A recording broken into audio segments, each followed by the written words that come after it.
already mentioned a bit about my role here. I'm an engineer turned marketer, pretty much an accidental marketer.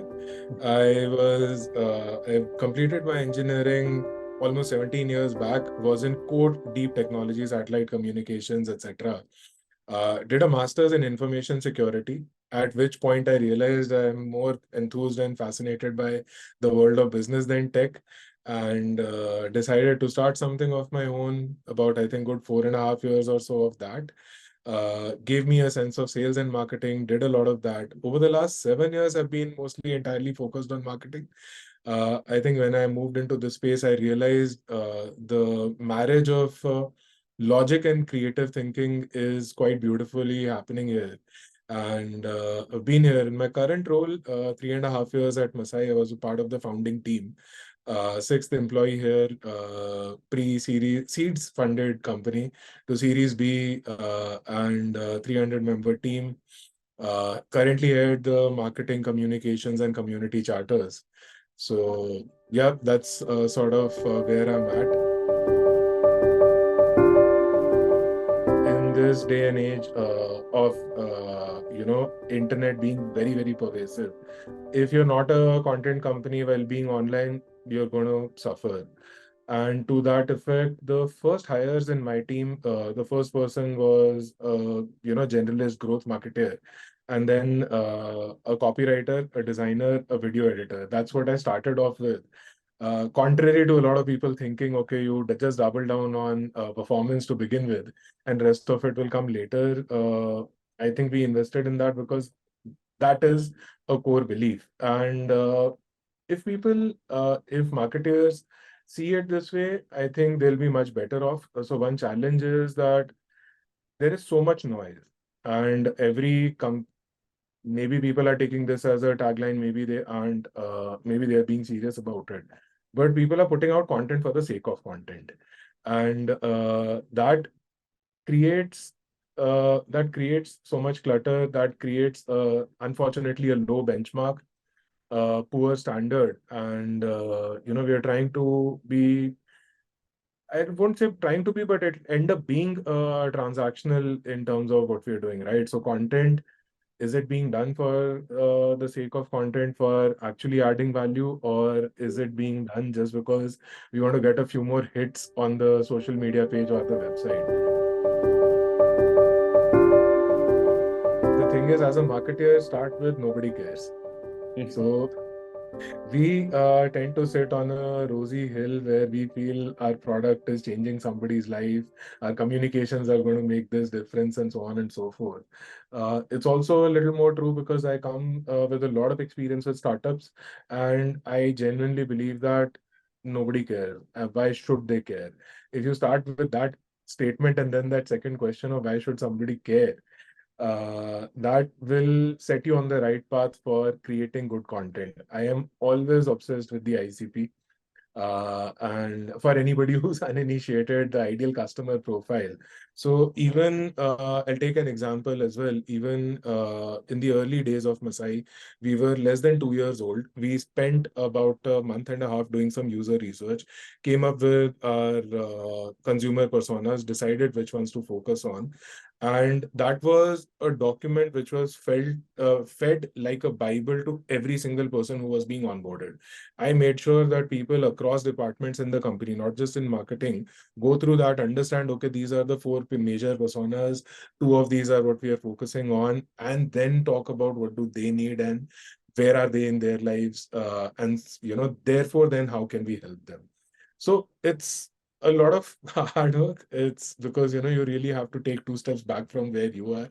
But I think once we think of that and then essentially start thinking about what does this person need?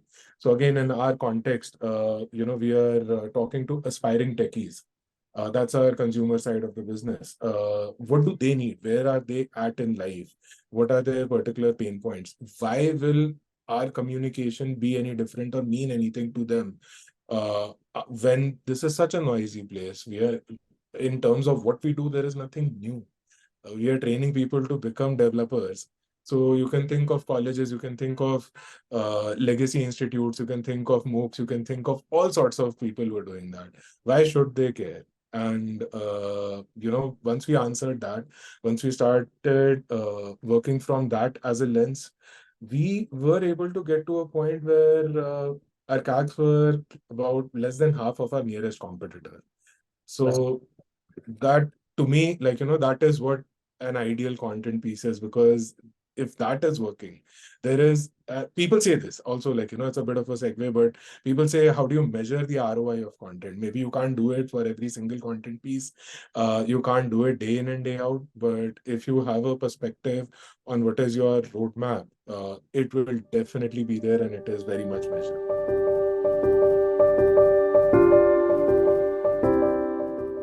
Uh, I think it's a very exciting time to be alive in that way. If I had to guess, I wouldn't have predicted seeing such a breakthrough in my own life. So when we talk about content and what is happening today, generative AI is the buzzword, right? And the thing again, if we can take a couple of steps back and understand what is generative AI and how does it work, it becomes much easier to see where it fits in our lives, how it changes our lives. It Even though it is generative AI, because it is creating something, this is not a creative solution. What I mean to say is, when you think of the piece behind it, large language models, GPT-4 is built on top of about 175 billion data points, right? So what it's doing is, this is deterministic AI, which is making some logical sense out of all of this data and creating something on top of it. So today, if we introduce 10 new data points, this will not be able to factor that in, simply because that's not been fed into it as yet. So creative is, in my opinion, the last frontier.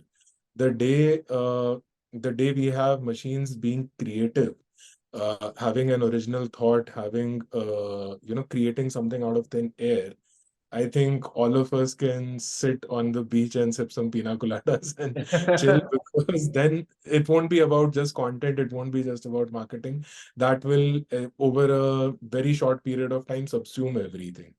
So it is in understanding this, that nobody is coming for your job. Nobody ever has come for your job when you talk about the machines or the technology. What happens is, the uh, the nuts and bolts of how things are set up change. So today, if we need a team of 10 people to create an X amount of content and a certain number of landing pages and so on and so forth, that will probably shrink down to 10%, maybe 20% best case scenario, because the tools are becoming different. So at Masai, we have experimented with a few.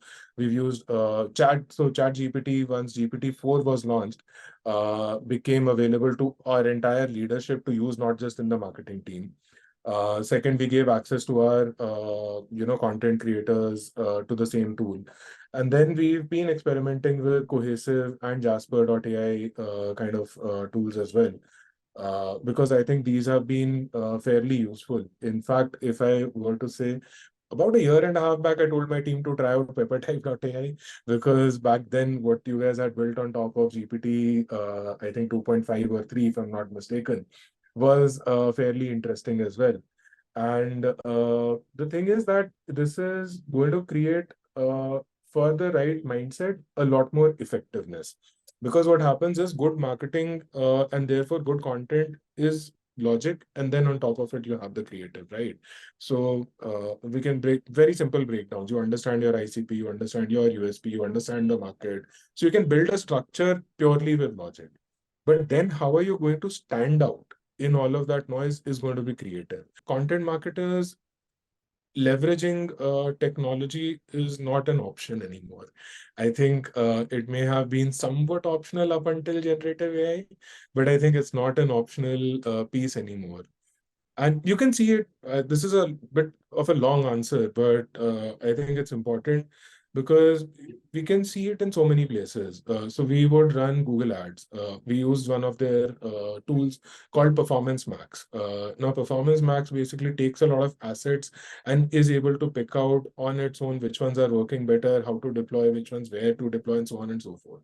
That's a mix which is very hard for an individual marketer to do. Today, Google has, and today when I mean, it's available now, it's come out in the recent past.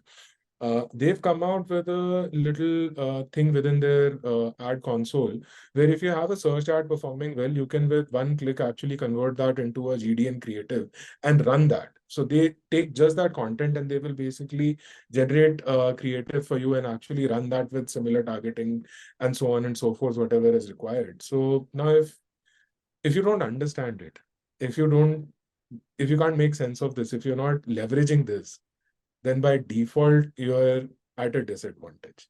So I think this has become much more non-optional today. Segments will have different problem statements and therefore different solutions, different desires. So enterprises are relatively well served.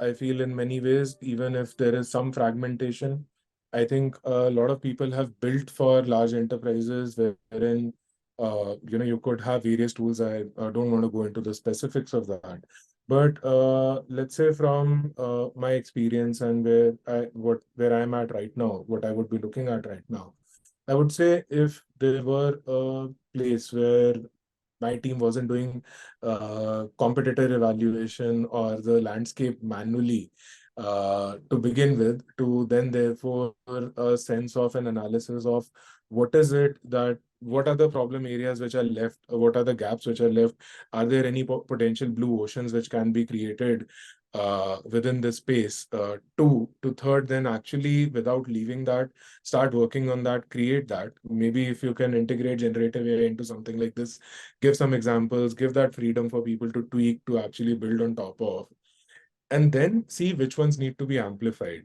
Because again, that's the thing. It's not as if or Apple is saying, just put out a great piece of content and everything will take care of itself. You need to be very smart about picking up which ones deserve to, be backed with a little bit of money as well. So if you can do that, now that's a fairly simplistic view. But I think if you have something like that, which is generally, let's say, a lean product, which understands that the user on the other end is not necessarily going to be tech savvy, and therefore you're not expecting them to have, like, again, unfortunately, the larger ones need you to have a HubSpot specialist, a Salesforce developer, and so on and so forth, right? So if you have something which is a little more plug and play, a little more easily assisted by someone on the other side, and they can actually run this, I think it would create a world of a difference because uh, early to even mid-stage startups, till the time you start morphing into a little bit of a corporate, the focus on the lean teams, the lesser resources, and therefore sometimes the cost of the software itself over the cost of the resource can be a big deal.